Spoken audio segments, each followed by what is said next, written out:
Are you making any of these 8 meal planning mistakes? If you do, you are losing money, you are wasting food, and you are also wasting precious time that you could be spending doing other things you love than cooking or cleaning or shopping.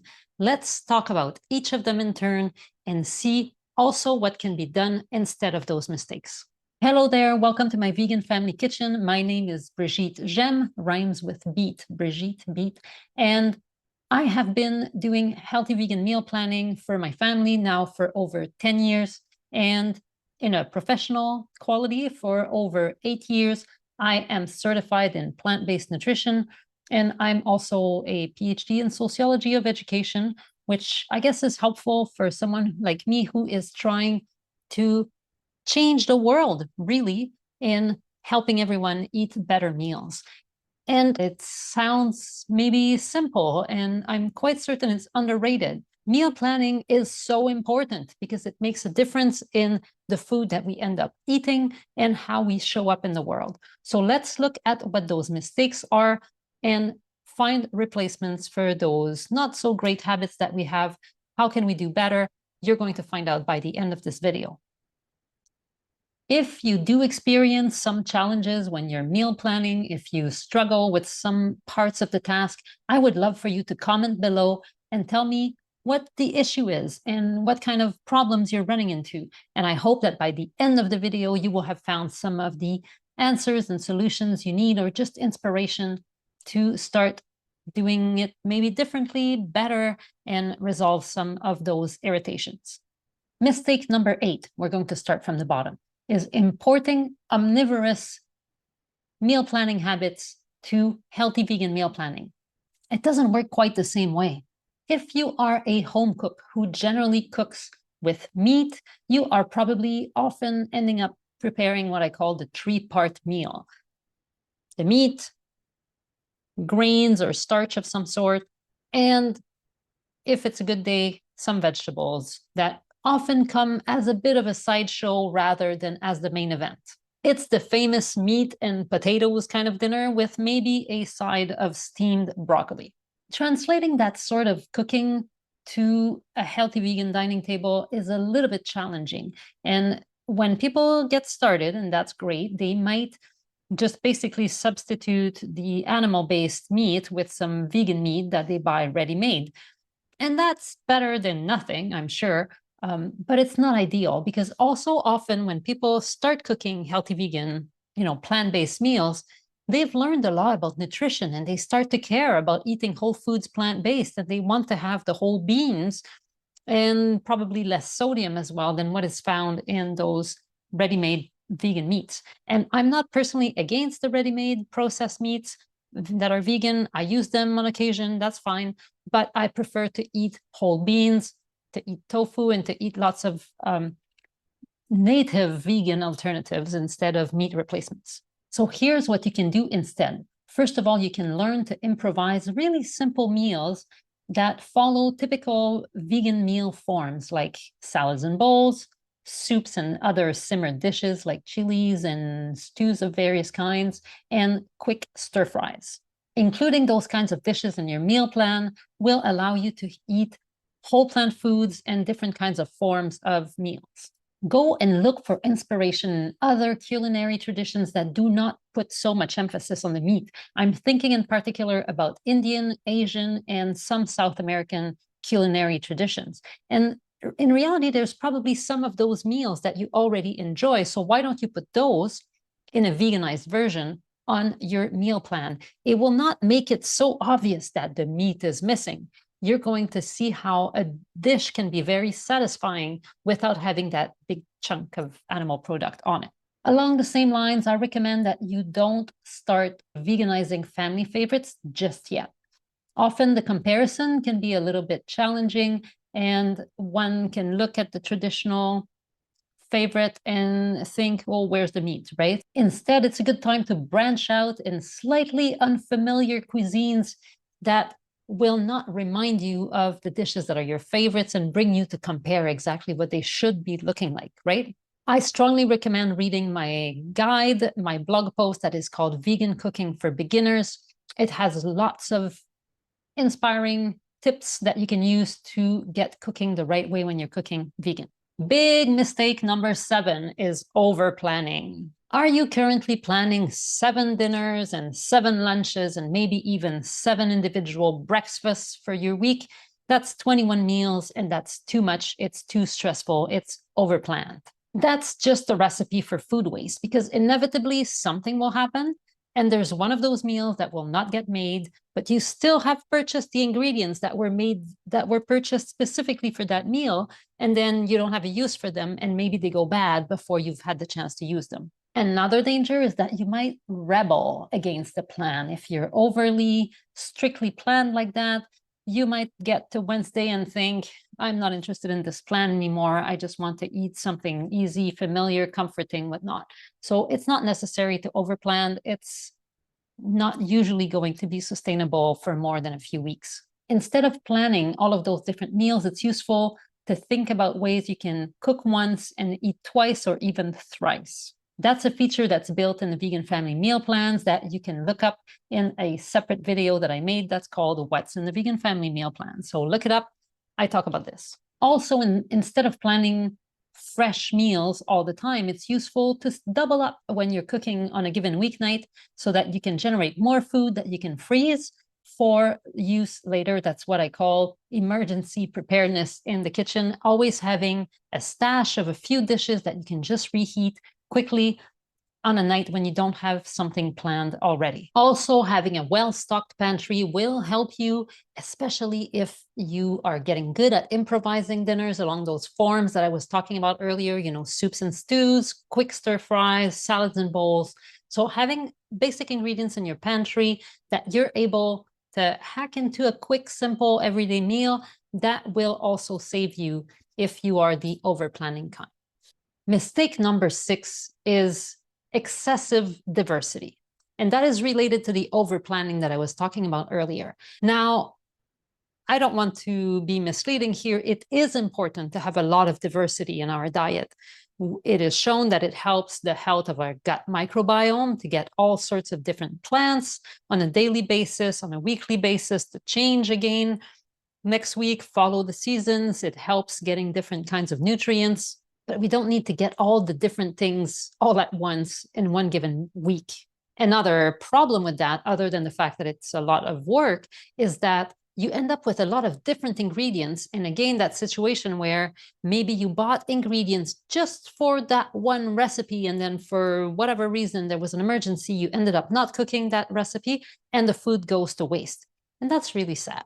So instead, I find it useful to think about diversity on a week-to-week basis or even month-to-month basis rather than a day-to-day basis. It's okay to eat the same meal twice in a week, and you can tweak it a little bit so it looks different. You can prepare things slightly differently. You can serve it with a different side, or you can make a meal that you ate on Monday. If there's leftovers, it can become the side to Thursday's dinner, something like that. But you don't need to have completely different, unrelated meals every single night. And by the way, I'm sure that if you do order takeout on a semi-regular basis, you might find yourself often going for the same comforting favorites. So why do we put pressure on ourselves to cook 7 completely different dinners at home all the time? I find it useful for a given week to focus on 1 or 2 beans, 1 or 2 grains, and then mix and match throughout the week instead of trying to fit in 5 or 6 different legumes on one single week. Mistake number 5 is the most important that I see people make when they come from a meat-centric cooking background and they start wanting to cook healthy vegan meals. It is focusing the meal plans on protein. And by that, they mean meat. In omnivorous meal planning, I understand why, but people usually put the protein first. And by that, again, I mean the meat. And they think, okay, I have fish and I will serve the fish with these other ingredients. And I can kind of understand that because the meat is the most expensive ingredient. It's the ingredient that is the most perishable. And so there's this idea that we need to make sure to use it, I guess. This being said, even people who continue being omnivorous would probably do better to start focusing instead on the vegetables. Put the vegetables at the center of our imagination when we are meal planning. Look at what is abundant, fresh, fragrant, and more likely than not, less expensive at any given time of year. That's the food that is seasonal. And that is what should be the star of every meal. Choose the vegetable first. And sometimes it will be because it's the star. And sometimes it will be because it's the one vegetable in the produce drawer that really needs to be used because it's about to go. And that's okay too. But putting the vegetable first, thinking first about how that vegetable would shine in a dinner is a much better idea, because really we're short on phytonutrients, we're short on fiber, we're not so short on protein. Grocery store flyers are not super helpful when planning meals for whole foods, plant-based cooking, because really the discounts in the flyer tend to be for processed foods that we don't buy, that are animal-based or whatnot. So you don't need to worry about that so much. However, sometimes the flyers will also tell you what produce is discounted on a given week. And that's a good indication of what is seasonal, what there's currently a bumper crop of. And that is where we should be getting our inspiration when we're meal planning for the week. If we can shop at the farmer's market, well, it's even better, because then more of our money goes to the food growers.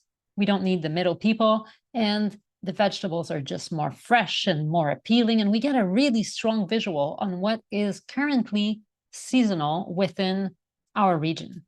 It's a great way to just feel more connected to our surroundings and get better food. You can also just Google seasonal produce and then the name of the area where you live, and you're going to find a chart that you can print and keep inside your kitchen cabinets or wherever makes sense, where you do your meal planning, to remind yourself of what is probably good to eat at this time of year.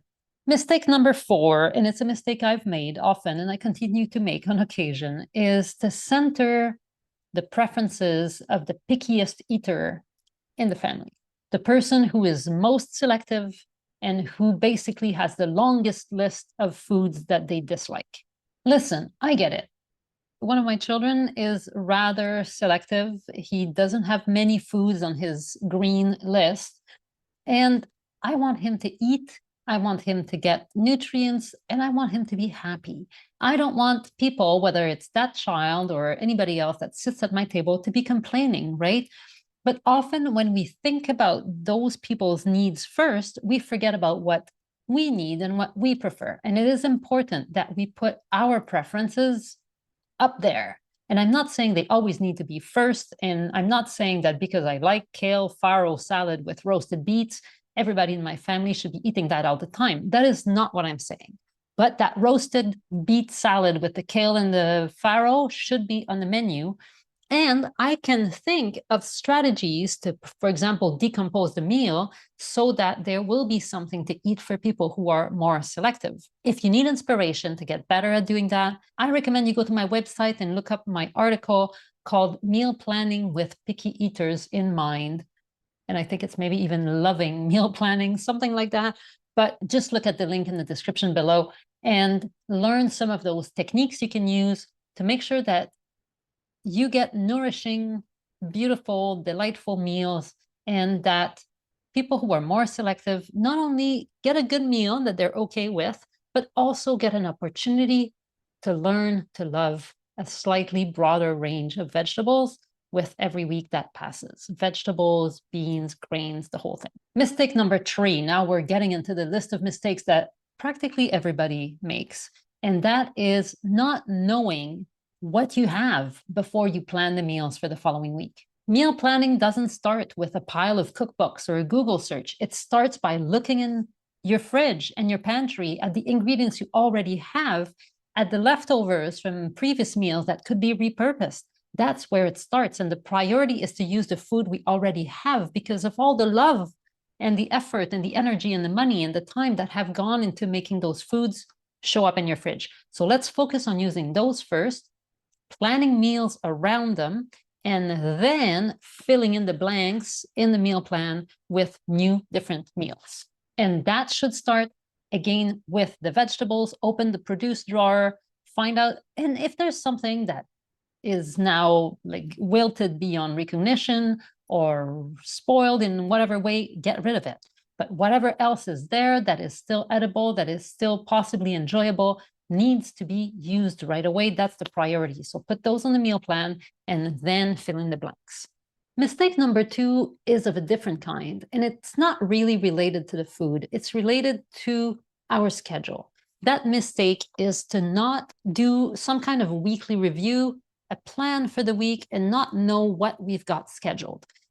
There are certainly some of us that can't tell what their week is going to be like, that we don't know what sort of appointments will be sprung onto us. Our work schedules change. That's normal and anticipated, and we should also plan meals according to that. But if we know that we have appointments, if we know that we have to be at certain places at certain times, we need to take that into consideration when making our meal plan and not be wishfully thinking that we're going to have all that wonderful time to cook dinner, when in reality, we have no more than 15 minutes to get something ready to eat. And in passing, I have to say that I'm taking for granted here that, like me, you're trying to get your family to sit together around the table for one shared meal. It's not always possible, but if you can pull it off a few nights per week, if you have more than one person eating together, it's really nice to have that opportunity to be together and eat at the same time. So that's something to strive for, but not always possible. And the food you cook for those nights, well, you don't want to be spending your dinner being stressed out about getting the dinner on the table and eating in maybe 2 minutes. It's nice to have just a simple meal. So make that a priority, the together time, rather than the complexity of the food that we're cooking. It might be a good idea, if you're cooking for more than just yourself, to have a shared Google Calendar where people put their different activities that they have to be at different places. And that way it's easier to know what's happening and plan meals accordingly. The number 1 mistake reflects a problem that is the bane of all of humanity's existence, pretty much. It's a universal problem. We are all overly optimistic planners. It feels sometimes almost completely ignorant of how long it takes to do things. There's even a name for it. It's called Hofstadter's Law. Douglas Hofstadter wrote a book where he talks about how everything always takes longer than we think it will, including when we're aware of Hofstadter's Law. So even knowing that I say, oh, this is going to be 20 minutes. And then I think, oh, it will take longer than I think. It will take 30 minutes. And in practice, it ends up taking 40. Everything always takes longer. That's just the way it is. It is also true that the best laid plans will be disrupted. We have to be prepared to roll with the punches and adapt and not have a firm meal plan that cannot be disrupted. My preference is to craft a modest meal plan and then pare it down a little bit more so it's even simpler than what I had planned for. If you're itching for complexity, which personally I'm not, but if that's your case, you can always have a list on the side of nice to haves, or if time allows, I could do these other things. But stay focused on the simplest meal that will be acceptable to your standards, that will be tasty, nutritious, that can be made in a short amount of time. And then if the stars line up, you can make things a little bit fancier, a little bit more complicated. You can add a side dish and things like that. But having a meal plan that is overly complicated will more likely than not end up with you being disappointed or discouraged and less motivated to plan meals again for the following week, because you're going to think, oh, what's the point of doing this? My plans are always disrupted. If you recognize yourself in some of those mistakes, you may decide that you'd like to have somebody else help you make your meal plans so you don't make so many of those mistakes. And that is fine. That's what I do. That's what I'm here for. You can go to my website, veganfamilykitchen.com, and download this sample meal plan. That's a 2-week plan that you can use for practice. You can see how it's done. That's just one example. And there's also the vegan mini meal plans that are included in the subscription that can suit the needs of people who cook for 1 or 2 persons. Do you feel that I've named one of the mistakes that maybe you're making when you're doing meal planning? Why don't you write which of the mistakes it is that you make in the comments below? You're going to find out that you're not alone, because we all have that overly ambitious planner within us. We all, not all of us, but many, many, many of us come from a background of omnivorous meal planning, and we put protein in the center and all that.